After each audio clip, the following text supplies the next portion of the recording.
கோச்சங்க சோழ நாயனார். இந்த வாரம் அவருடைய குரு பூஜையினால அவருடைய வரலாற்றை நாம் சிந்திப்போம். கைலாயத்துல ஒரு நிகழ்வு, இந்த வரலாற்றை தொடர்ந்து கைலாயத்திலிருந்து தொடங்கலாம். கைலாயத்துல ஒரு நிகழ்வு நடக்குது. அது எப்படின்னா, இங்க நில உலகத்துல பல தவங்கள் செய்த ஆன்மாக்கள் கைலாயத்துக்கு செல்வாங்க. அவங்க நரகத்துக்கோ சொர்க்கத்துக்கோ போக மாட்டாங்க, அதையும் கடந்த கைலாயத்துக்கு செல்வார்கள். நரகம் சொர்க்கம் அதையெல்லாம் கடந்து பிரம்மலோகம், அது சத்தியலோகம்னு சொல்லுவோம். அதை கடந்து விஷ்ணுலோகம், அப்படி சர்வலோகங்களை கடந்து கடைசியா இருக்க லோகம் கைலாயம், சிவலோகம். தவம் ரொம்ப உயர்ந்த தவத்தை செய்தவர்கள் அங்கு செல்வார்கள். இது திருத்தொண்டு செய்கின்ற அடியார்கள், சரி என்ற மார்க்கத்தில் நின்ற அடியார்கள் எல்லாம் அங்கு கைலாயத்தில் அவங்க நிறைய சிவகணங்களாக அங்க கைலாயத்தில் இருப்பாங்க. கைலாயம் என்னன்னு சொன்னா இன்பமே உள்ள இடம். அங்க துன்பத்துக்கு இடம் கிடையாது, இன்பம் மட்டும்தான் இருக்கும். ஆனா அங்க தவமும் செய்ய முடியாது. நடக்கிறது தவம் கைலாயத்தில் செய்ய முடியாது, தவத்தின் பயனே தான் கிடையாது. தவம் அங்கே செய்ய முடியாது. ஒருத்தர் வினை செஞ்சா அந்த வினையை அனுபவிக்கவும் அங்க இடம் கிடையாது. இந்த ரெண்டுக்கு இடம் இங்கேதான். தவம் செய்வதற்கும் வினையை செய்வதற்கும் வினையை கழிப்பதற்கும் உள்ள இடம் தான் நில உலகம். அதை நம்ம புரிஞ்சுக்கிட்டோம்னா நம்ம வாழ்க்கை நல்லா இருக்கும். அப்ப நம்ம இங்க எதுக்கு வந்திருக்கோம் நம்ம தெரிஞ்சுக்கிட்டோம். வினையை கழிப்பது, சில பேர் இந்த உலகத்தை ரெண்டு பிரிவா பிரிக்கலாங்க. இந்த உலகத்தில் உள்ள ஆன்மாக்களை ரெண்டு பிரிவு தான். ஒரு பிரிவு என்னன்னா வினையை செய்பவர்கள், இன்னொரு பிரிவு வினையை கழிப்பவர்கள். வினையை நம்ம கழிப்பதற்காக வந்தோன்னு நம்ம நினைச்சோம் வைங்களா, இந்த உலகத்தில் நடக்கிற எந்த ஒரு விஷயத்தையும் ஏற்றுக்கொள்வோம். இது நாம் செய்த வினை நமக்கு திருப்பி வருகிறது. தீதும் நன்றும் பிறர் தர வாரா, சைவ நீரிடையே உச்ச கருத்து. நாம் ஏதோ ஒரு செஞ்சிருக்கோம், திருப்பி வருகிறது, ஏற்றுக்கொள்வோம். அந்த வினையை கழிக்கத்தானே வந்திருக்கோம் அப்படின்னு அதை ஏற்றுக்கொண்டா வினை உடனே கழிஞ்சிடும், சீக்கிரம் கழிஞ்சிடும். அதை ஏற்றுக்கொள்ளாம அதை எதிர்க்கிறோன்னு வைங்க, அப்பதான் பிரச்சனையே வரும். ஏற்றுக்கொண்டா வினை கழியும், ஏற்றுக்கொள்ளாம அதை எதிர்த்தல் அது தவறு. அது புதுசா வினைக்கு அடையாளமாய். இன்னொரு பிரிவு என்ன பண்ண, நிறைய வினை செஞ்சுக்கிட்டே இருப்பாங்க, நல்லவே அதை செய்வோப்பா என்னத்தை. அவங்க என்ன மறுபிறவி என்ற நம்பிக்கை அற்றவர்கள். நாத்திகவாதிகளுக்கு மறுபிறவி நம்பிக்கை இல்லை. இந்த வரலாறு அர்த்தம் சொல்லுது. கோச்சங்க சோழனார் வரலாறு மறுபிறவியை பற்றி தெளிவாக பேசுகிறது, ஆதாரத்தோடு அவனுடைய வரலாறுகள் சொல்லுது. மறுபிறவி என்ற நம்பிக்கை இல்லாதவங்க என்ன பண்ணுவாங்க, அடுத்த பிறகு நம்ம எப்படி அவ்வளவுதான், கண்டதே காட்சி கொண்டதே கோலம், நம்ம பாட்டு நம்ம அறிவு தான் உயர்ந்தது, நம்ம பாட்டு எதை வேணா செய்ய வேண்டியதானே. நாம சுகபோகத்தை தான் அடைவதற்கு எதை வேணா செய்வோம். நல்லது எதுக்கு, கெட்டது எதுக்கு, பாவம் எதுக்கு, தீமை எதுக்கு பாவ புண்ணியத்தை பார்க்கணும். பாவ புண்ணிய நம்பிக்கையற்றவர்கள் அதுக்கே போக மாட்டாங்க. பாவ புண்ணிய நம்பிக்கை யாருக்கு இருக்குன்னா, மறுபிறவின்னு ஒன்று இருக்குன்னு நினைக்கிறாங்க பாருங்க, அவங்க தான் பாவ புண்ணியத்துக்கு அஞ்சுவார்கள். ஐயோ பாவமா வேண்டாம்ப்பா, அடுத்த இந்த பிறவியிலே இவ்வளவு கஷ்டப்படுத்துவோம், அடுத்த பிறவி என்ன ஆகுமோ, பாவம் வேண்டாம், புண்ணியமா நம்மளால எங்களோட புண்ணியம் செய்யும். ஆகவே கைலாயத்துல சிவகணங்கள் நிறைந்திருக்கிறார்கள். அதுல ரெண்டு அடியார் இருக்காங்க. ஒருத்தர் பேர் மாளியவான், இன்னொருத்தருடைய பேர்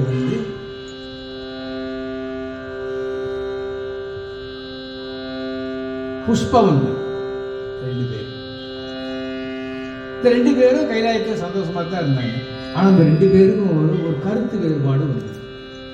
என்ன கருத்து வேறுபாடுனா, கைலாயத்தில் தொண்டு செய்வதில் சிறந்தவர் யார் அப்படின்னு ஒரு சண்டை வந்து ரெண்டு பேருக்கு. மாளியவன் நான் தான் சிறந்தவன், தொண்டுன்னா நான் என்னை விட சிறந்தவன் யாராவது இருக்காங்களா. புஷ்பானந்தன் கோபம், எப்பா நீ என்ன தொண்டு, உன்னையோட சிறந்த தொண்டன் நான் தான். இப்படி ரெண்டு பேருக்கும் ஒரு கருத்து வேறுபாடு வந்தது. உடனே மாளியவன் என்ன பண்ணாரு, புஷ்பானந்தனை பார்த்து நீ யானையாக போய் கடவுது போ, யானையா போறாங்க. புஷ்பவன் கோபம் என்ன பண்ணாப்புல, நீ சிலந்தியா போ அப்படின்ட்டு. ரெண்டு பேருக்கு சண்டை, ரெண்டு பேருமே சாபம் விட்டுட்டாங்க. இது அவங்க அந்தந்த ஆன்மாக்கள் கைலாயத்திலே இருந்தாலும் எங்க இருந்தாலும் அந்தந்த ஆன்மாவுடைய வினைதான். ஆனா இந்த ரெண்டு பேரும் சாபம் விட்டாங்கல்ல, வினை வந்துருச்சு இல்ல, அதை கழிக்கிற கைலாயத்தில் இடம் இல்லை. சிவபெருமானுடைய அருள் பண்ணத்துல அவங்க ரெண்டு பேரும் நில உலகத்துக்கு டீ ப்ரொபோசல் நேர போட்டு கீழே விட்டுட்டாங்க. சிவபெருமான அருள் என்ன, அவங்க வினை செஞ்சுட்டாங்க, அந்த வினையை கழிச்சுதான் ஆகணும். வினையை கழிப்பதற்கு வினையை சேர்ப்பதற்கு இடம் நில உலகம்தான். அதே மாதிரி தவம் செய்வதற்கு இடமும் இங்கதான். யாரா இருந்தாலும், மகாவிஷ்ணுவே இருந்தாலும் 33 கோடி தேவர்களா இருந்தாலும் தவம் செய்யினா அவங்க உலகத்துல தவம் செய்ய முடியாது, இங்கதான் வரணும். அப்ப புண்ணிய செய்யறதுக்கு இடமும் இதுதான், பாவம் செய்யறதுக்கு இடமும் இதுதான். இருளுக்கு இதுதான் இடம், ஒளிக்கு இதுதான் இடம், துன்பத்துக்கு இதுதான் இடம், இன்பத்துக்கு இதுதான் இடம். அதனாலதான் உலகத்துல இங்க ரெண்டா இருக்கு, எல்லாமே ரெண்டாவதா இருக்கு பாருங்க. இன்பம் துன்பம், லாபம் நட்டம், இருள் ஒளி, எல்லாம் இரண்டு, ஆண் பெண் எல்லாம் இரட்டையா தான் இருக்கும். அப்ப இங்கதானே வரணும். 2 பேரும் சண்டை போட்டாங்க, சாபம் கொடுத்துட்டாங்க. இறைவனுடைய அருள் ஆணையின் வண்ணம் அந்த வினையை கணிப்பதற்காக வர்ற யாரு?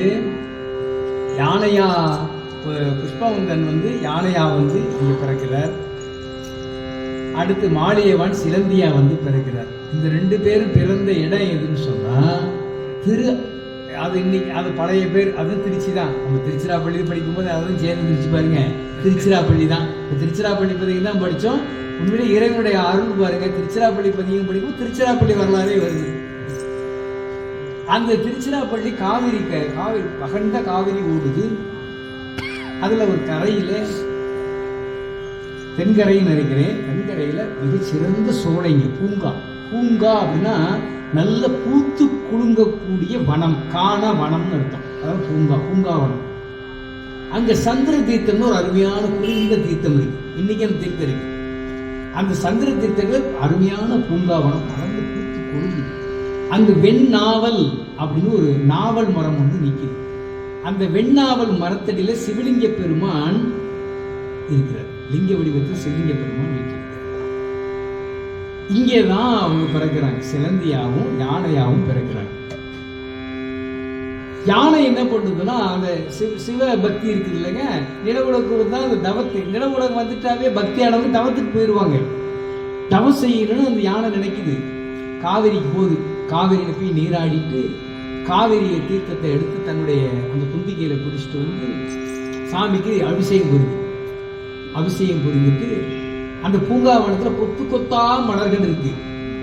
கொத்து கொத்தா இருக்கின்ற மலர்கள் எல்லாம் அந்த பூங்கொத்தா பிரிக்குது. ஒவ்வொரு பூங்கொத்தா பிரிச்சு அந்த பூங்கொத்துகளை இறைவனுடைய திருவடியில் சாத்தி அப்படியே விழுந்து வணங்கிட்டு அதனுடைய மற்ற வேலைகளை செய்ய அது வனத்துக்குள்ள போயிடும்.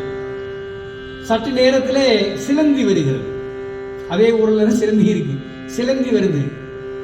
ஆனா அதுதான் ஆனா ஒன்று பாருங்க, இங்க பிறந்துட்டாங்கன்னா ஏற்கனவே பூர்வ கைலாயத்தில் இருக்கிறன்னா அவங்களுக்கு தெரியாது. இறைவன் அந்த அருகில் மறைத்து விடுவார். சிலந்தி தான், யானை தான், யாருக்கும் தெரியாது. இவங்க ஏற்கனவே கையில சண்டை போட்டோம்னா அவங்களுக்கு தெரியாது. அது இறைவன் மறைத்துடுவார். மறைத்தல் தொழில்ன்றதுதான், சில விஷயத்தை மறைத்தாகும். இப்ப நம்ம முந்தைய ஜென்மத்தில் என்ன நமக்கு தெரியாது இல்ல, இறைவன் மறைத்து விடுவார். தெரியாதான் அந்த வரலாறு நம்ம தெளிவா பேசுகிறது. இப்ப சிலந்தி வருகின்றது, சிவலிங்க பெருமானை கண்டு தொழுகின்றது. பெருமான் இருக்கிறாரே பார்த்துட்டு, அது வெண்ணாவல் மரத்தடியில சாமி இருக்கிறதுனால அந்த நாவல் மரத்து இலைகள்லாம் இருக்கும் இல்லையா, சருகுகள்லாம் சாமி மேல விழுந்து கிடக்குது. பார்த்துட்டு இன்னும் குப்பையா இருக்கே, பெருமான் மேல இவ்வளவு குப்பை சருகுகள்லாம் இருக்கலாமா அப்படின்னு வருத்தப்படுது. இதனால நம்ம ஒண்ணு பண்ணலாம் சொல்லி அதுக்கு இயன்ற தொண்டு செய்யும். என்ன சொல்லுன்னா, அதோட வாயை கொண்டு நூல் பந்தல், அந்த வாயால கொண்டு நூல் பந்தல் இட்டு, நூற்பந்தல் சாமி லிங்க பெருமாள் இருக்கு, அதுக்கு மேல ஒரு பந்தல் போட்டா அதை மீறி இலை சரிகள்லாம் கீழே குப்பை விடுகாது இல்லையா, தூய்மையா இருக்கும் இல்லையா. அதனால ஒரு தூய்மை பணி செய்வேன்னு சொல்லி பந்தல், தன்னுடைய வாயால் நூல் பந்தல் இட்டு சாமி வணங்கிட்டு அது ஒரு தொண்டு வணங்கிட்டு அது போயிடுச்சு.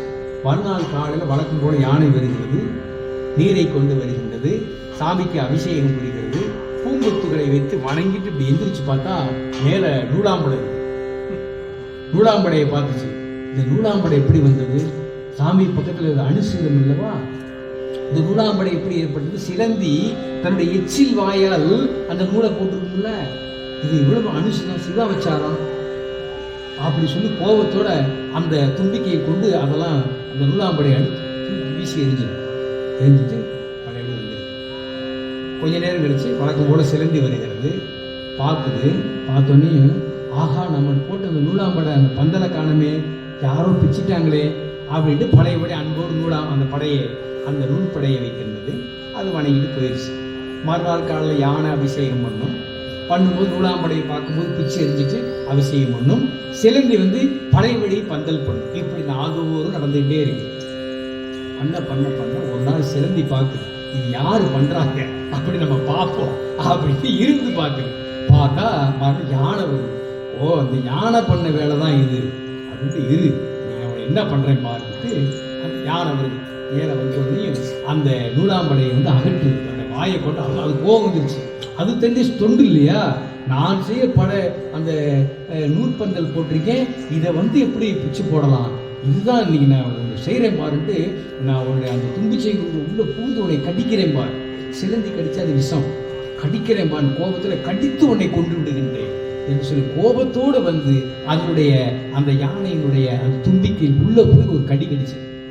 அதுக்கு வழி தாங்கலை யானைக்கு. ஐயோ ஐயோ கத்தி அப்படியே தரையில புரண்டு விழுந்து தும்பிச்சைக்குள்ளதான் ஏதோ ஒரு பூச்சி கடிச்சிருச்சு அப்படின்னு சொல்லி, நீ தானே என்னை கடிச்ச, உன்னை என்ன பண்றேன் பார் அப்படின்ட்டு அது ஒரு போடு. அது உள்ள ஓங்கி ஒரு துறையிலே தும்பிச்சை 4 போடு போடுதா. போட்ட நிலையில யானை இறந்து போச்சு. அதுக்கடுத்து அதுல சிலந்தியே இறந்து போச்சு. ரெண்டுமே முடிஞ்சது. அங்கே இறைவனுடைய திருவுருள் வாய்க்கு யானைக்கு சிவபெருமான் சிவபதம் கொடுத்தார். உயர் பதம்னா பதவி, சிவபதம், கைலாய சிவபதத்தை யானைக்கு அருளிட்டார். சிலந்திக்கு மறுஜென்மம் கொடுத்தார். சிலந்திக்கு மறுஜென்மம் கொடுத்து சக்கரவர்த்தியாக ஆள வேண்டும் என்று திருவருள் புரிகிறார். அந்த சிலந்தி கோயில தூய்மை பணி செய்து திருத்தொண்டு செய்து இல்லையா, அதனால நாட்டை ஆளக்கூடிய மிகப்பெரிய சக்கரவர்த்தியாக கிடைக்க வேண்டும் என்று திருவுடம் கொண்டிருந்தார். இந்த இடத்துல நீங்க ஒரு கேள்வி கேட்கலாம், எங்க ரெண்டுமே தொண்டு செஞ்சது, ஒருத்தருக்கு ஹை போஸ்ட் கிடைச்சிருச்சு, சிவ போஸ்ட், அங்க மேலான பதவி கிடைச்சிருச்சு, இதுக்கு கீழே பிறப்புனாவே கீழே இறங்கி வந்ததான், டி ப்ரொமோஷன் தான், இதுக்கு மட்டும் ஏன் அப்படின்னு சொன்னா, முத சிலந்தி என்ன பண்ணுச்சு, அந்த யானையை கொள்வேன்னு சொல்லிச்சே இல்லையா, கொலைபாதகம், கொல்ற தப்பு தானே, கொல்லணும்னு நினைச்சது முதல் தப்பு இல்லையா, அது நம்ம இதுல எஃப்ஐஆர்னு போடுறோமா இல்லையா, முதல் குற்றவாளி. அதனால குற்றவாளி ஆனதுனால பிறப்பு, ஆனாலும் உயர்ந்த பிறப்பு, தொண்டு செய்தால் பிறப்பு தான், ஆனாலும் உயர்ந்த பிறப்பை கொடுத்தார் சிலந்திக்கு. யானைக்கு மிகப்பெரிய சிவபதவியை கொடுத்தார். இந்த நிலையில சிலந்தியுடைய ஆன்மா எங்க பிறக்குது பாருங்க, இறைவனுடைய அருளால சோழ சக்கரவர்த்தி குடும்பத்தில் சுபதேவன், நம்மளுடைய ராஜராஜ சோழ சொல்லுவாங்க, அந்த குலத்தில் அவருடைய குலத்தில் அதுக்கெல்லாம் முன்னாடி நிகழ்ந்த வரலாறு. ராஜராஜ சோழன் 10ஆம் நூற்றாண்டு, இது மிக பழமையான, அதற்கெல்லாம் முந்திய காலம். சுபதேவ சோழ அரசருடைய அரசமாதேவி கமலவதியுடைய வயிற்றில் அந்த ஆன்மா, அந்த சிலந்தி ஆன்மா இறைவன் அருளால் அது கரும்பு. அப்புறம் குழந்தை பேரு 10 மாத குழந்தை பேரு, அதாவது இன்று அந்த குழந்தை பேரு அப்படின்னு வைத்தியர்கள் மருத்துவர்கள் கணிக்கிறார்கள். இந்த குழந்தைக்கு இன்று குழந்தை பேரு, பிரசவ நாள் அப்படின்னு குறிக்கிறார்கள். அரச குடும்பத்திலேயே அதில் ஜோதிடர்கள் ஒரு பக்கம் வர்றாங்க, கணித நூல் வல்லுநர்கள். ஜோதிடர் பண்றாங்கன்னா அவங்க உட்காந்து ஆய்வு பண்ணாங்க. ஆய்வு பண்ணிட்டு என்ன சொன்னாங்க, சரியாக 1 நாளிகைக்கு மேல் குழந்தை பிறந்தால் இந்த உலகத்தில் சக்கரவர்த்தியாக இந்த உலகத்தையே ஆளும், அது மட்டுமல்ல மிக உயர்ந்த சிவனடியாராக இருந்து மிகப்பெரிய தொண்டு செய்து புகழ்வர் அப்படின்னு கணித நூல் வல்லுநர்கள், ஜோதிட ஆசிரியர்கள் அவர் ஒக்க சொல்றாங்க. இது ரெண்டையும் அந்த அரசமாதேவி அந்த கமலவதி அம்மையார் கேட்கிறாங்க. கேட்டு என்ன சொல்றாங்கன்னா, 1 நாளிகை என்பது 24 நிமிஷங்க. இப்ப இந்த கணத்துல குழந்தை பிறந்து ஆகணும், உடனே பிரசவம் ஆயிரும், யாரு மருத்துவர் சொல்றாங்க. ஆனா ஜோதிடர் என்ன சொன்னாங்க, 24 நிமிடம், அதாவது 1 நாளிகை கழித்து பிறந்தால் இப்ப அரசாடும் உயர்ந்த அடியாராக பிறக்கும். அந்த பெண்மணி சொன்னாங்க, ஒரு ஆபத்தான ஒரு நிலையை முடிவெடுக்கின்றார் அந்த பெண்மணி அரசமாதேவி. என்னன்னா, தன்னுடைய தோழி பெண்களை தான் கூண்டு பேசி என்ன சொல்றாங்க, என்னை இன்னும் 1 நாளிகைக்கு அடுத்து என்னுடைய குழந்தை பிறக்க வேண்டும், நான் விரும்புகிறேன். எனக்கு பிறக்கக்கூடிய குழந்தை இந்த நாட்டை ஆள வேண்டும், சக்கரவர்த்தியாக ஆள வேண்டும், மிக உயர்ந்த சிவனடியாராக அது வாழ வேண்டும், அதை நான் விரும்புகின்றேன். அதனால என் உயிரே போனாலும் பரவாயில்லை, என்னுடைய காலை மேலே வைத்து தலையை கீழே வைத்து தலைகீழாக கட்டி என்னை தொங்க விடுங்கள், இந்த அரசமாதேவி சொல்றாரு.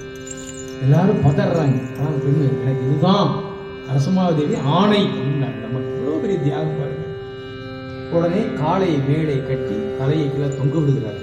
24 நிமிடம் ஒரு நாளிகை செல்கின்றது. சென்றவுடன் மருத்துவர்கள் அந்த காலையை விட்டு விட்டோன்னே குழந்தை பிறந்தது. குழந்தை பிறந்தவனையும் தலைகீழா தொங்க விட்டுருக்காங்க இல்லையா? யாராவது தலைகீழா இருந்தால் ரத்தம்னா காலில் உள்ள எல்லா ரத்தமும் தலைக்கு போயிடும். தலைக்கு போயிடும் இல்லையா? தலைகீழ நின்று பார்த்தா நம்ம இங்கே சிரசாசனம் பண்ணோம்னா ரத்தம்லாம் கீழே போயிடும். அது மாதிரி அந்த பெண்ணுடைய ரத்தம்லாம் கீழே போயிடும். அது மாதிரி குழந்தை உள்ள இருக்கு இல்லையா? அதனுடைய அதுவும் தலைகீழ தான் இருக்கும். அதுவும் ரத்தம் கீழே தலைக்கு போயிடும்.